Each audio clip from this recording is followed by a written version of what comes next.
You must love podcasts if you're listening to this. Do you want to start your own one or you already have one? Then follow Smarter Podcasting to get expert advice from me, Niall Mackay, the podcast guy. Since 2019, we've worked with over 40 podcasters, produced over 700 episodes, and helped many podcasts get to the top of the Apple Podcast charts. And right now, I'm offering you a professional edit for just $27. Click the link in the show notes. If someone came to me and asked for advice on a podcast room, make it nice and cozy and tight to stop that sound reverberating around. Use natural light in your podcast as well. If you ever do have a problem with your recording, just remember to check your hardware.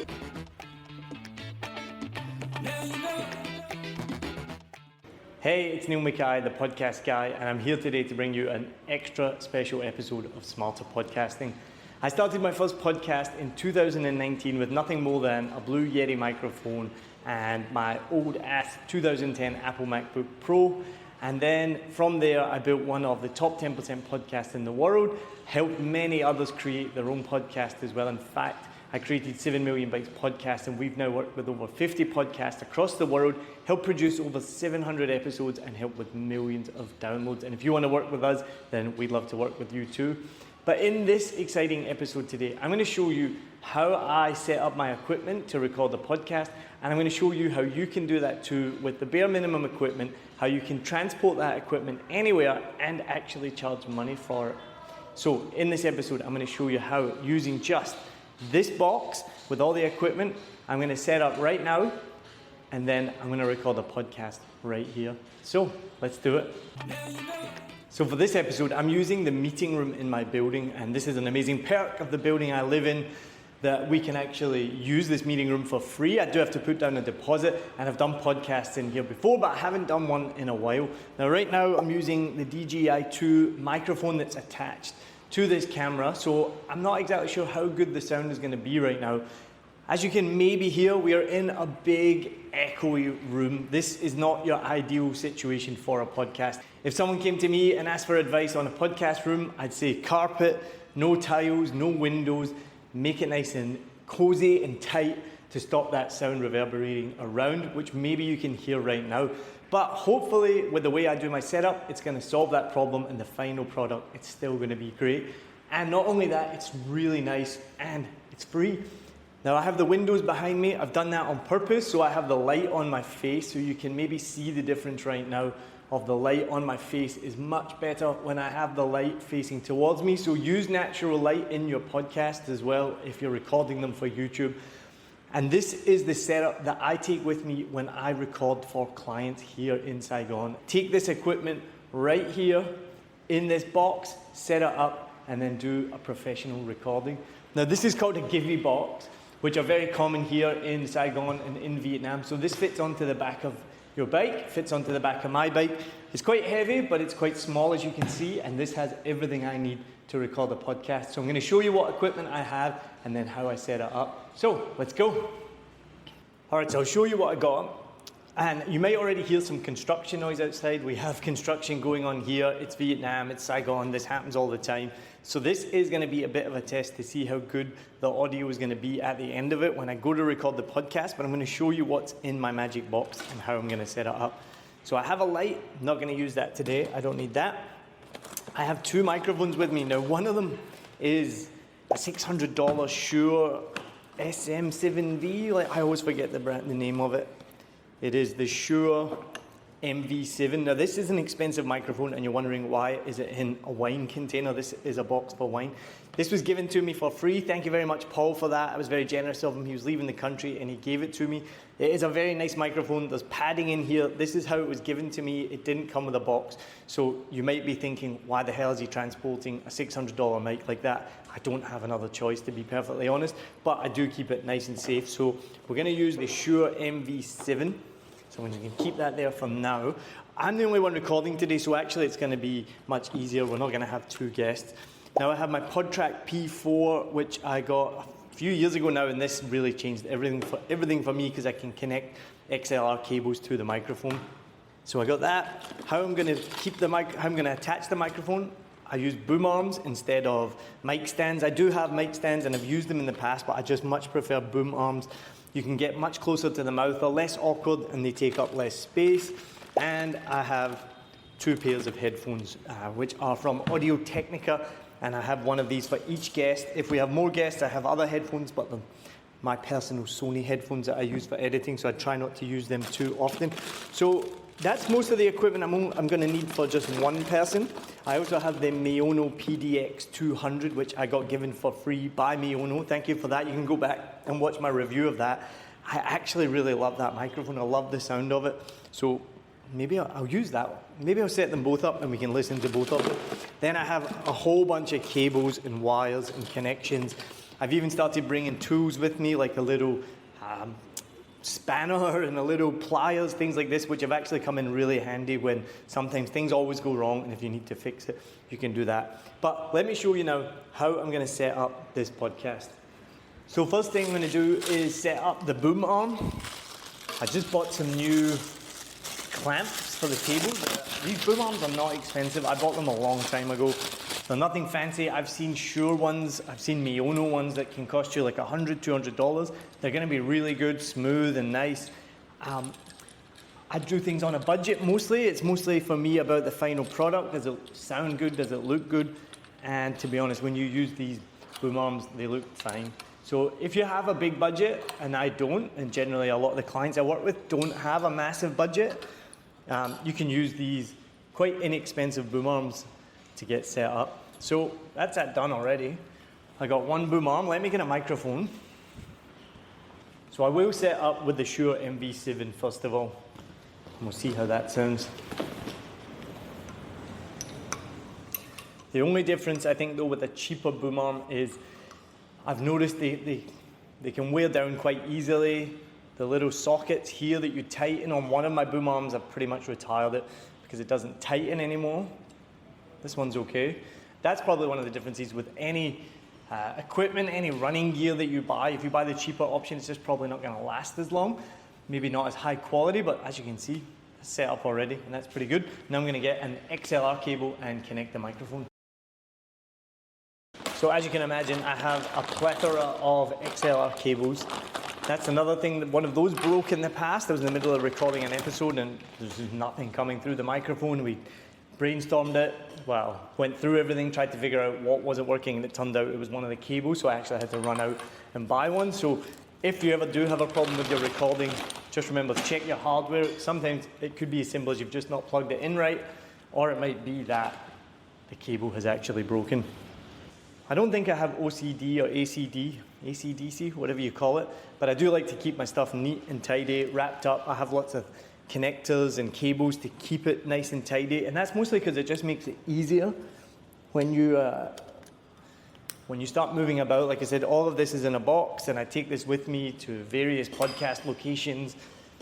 I actually don't really use most of this stuff at home because I got my home set up by my desk, but keeping it neat and tidy makes it easier. So you see here, I'm wrapping it around the boom arm. Again, these are little things. If you know what you're doing, you're like, yeah, that's super obvious. But if you're a beginner and you're just starting, these are things that I learned along the way. Before, I would just have cables hanging everywhere, and that can be really detrimental to your podcast as well, because I had one time, I didn't wrap the cable around and it was hanging down, and the host was actually playing with it the whole time, and I didn't have headphones on, I didn't realize, and it almost ruined the recording because the whole time through the recording, you could just hear the noise of her playing with the cable. And that's why you need headphones, so I'll explain a little bit more about headphones. So that's that wrapped up. Now again, the beauty of editing, you can't see in the frame right now that the pod track is sitting on the desk, so sometimes it can be a little bit messy out of sight of the camera, but make sure that your view on the camera is super tidy. I've got my PodTrack P4 set up. Now I'm going to connect my headphones. This is something that I never used to do. I never used to use headphones. When I first started, I would just do, like I mentioned in the beginning, a Blue Yeti microphone, pick up all the sound, wouldn't plug in headphones. I didn't use them for years. I didn't realize why they were so important. They are one of the most important pieces of your equipment. So I mentioned that story of the guest who was playing with the cable the whole time, completely my fault. One of the reasons it was also my fault, not just did I leave the cable hanging in her lap to be played with, I, as the producer, wasn't wearing headphones. The biggest difference is when you don't have headphones on, you only hear what your ears can hear, and I couldn't hear her playing with that. When you wear the headphones, you can hear what the microphone hears, and it is completely different. So when I put these on, now I can't hear all the echo in the room. I can hear what this microphone in front of me is picking up, and this is why I love a boom arm. So we want to get the microphone about a fist away from you, and that's why it's more difficult when you use a microphone stand to get that close. I don't understand. I see a lot of podcasts. I think it's because they're in a really sound-treated room. The podcast is quite far away, and that makes a massive difference to the sound. What you're hearing right now is still coming out of the DJI mic. I'm going to change that in a minute. Right, so let me change it now. I got the gain at 7, so the gain is how much volume the microphone is picking up. I'm actually going to turn it down just a little bit, partly because we're not in a sound-treated room. Like I showed you at the beginning, this room is not ideal for podcasting at all in terms of its shiny surfaces, it's tiled, it's big, there's windows, everywhere the sound can bounce off of. But why I'm able to make such great podcasts and win awards for it, and I think I sound so arrogant when I say I make such great podcasts, but I really believe they are, and I get good feedback from it, because we do focus on the sound, and it's things like this. Getting the microphone close to your voice helps the sound so much. Having a dynamic microphone is the biggest thing I would say to any podcaster, and I see it all the time. So many people get the Blue Yeti microphone because it's recommended on all the blogs. Any condenser microphone in a room like this, and let's be honest, most podcasters aren't in a sound-treated studio. If you have a condenser microphone, it's going to pick up all the white noise in the room. It's going to pick up all that sound, and you're going to be able to hear it in your recordings. A dynamic microphone only picks up the sound around here. So as I mentioned before, there's construction happening right over there. Right next door is a table tennis, and I could hear people playing there, knocking the ball about a minute ago. Now with the headphones on, I'm hearing what the microphone can pick up, and I'm not hearing anything. So hopefully this is going to make for a good podcast, because then afterwards, what I'm going to do is put it through Descript, and I use Descript. You can check my link in the show notes if you want to use Descript as well. I'm an affiliate with them, and I've been using Descript for years now, and it completely changed the way I podcast.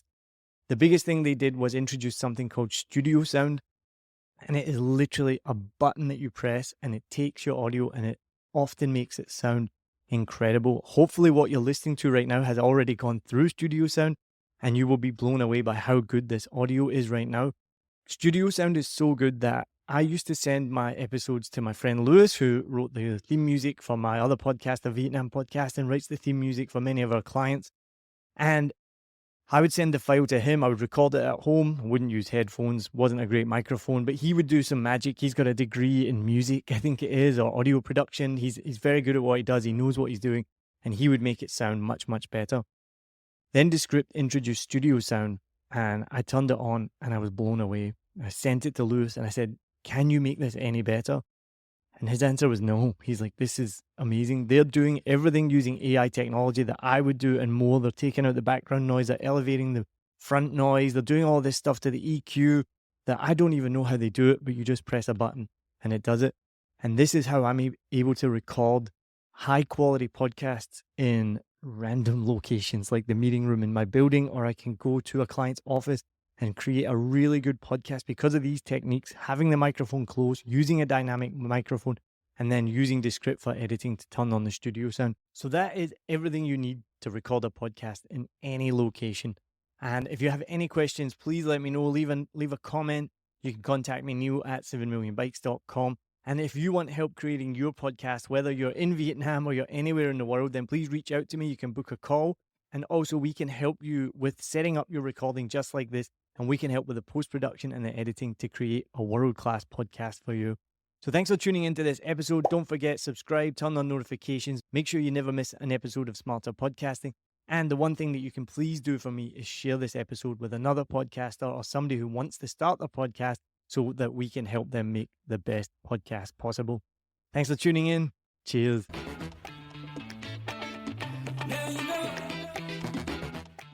Hi, my name is Sal Jeffries.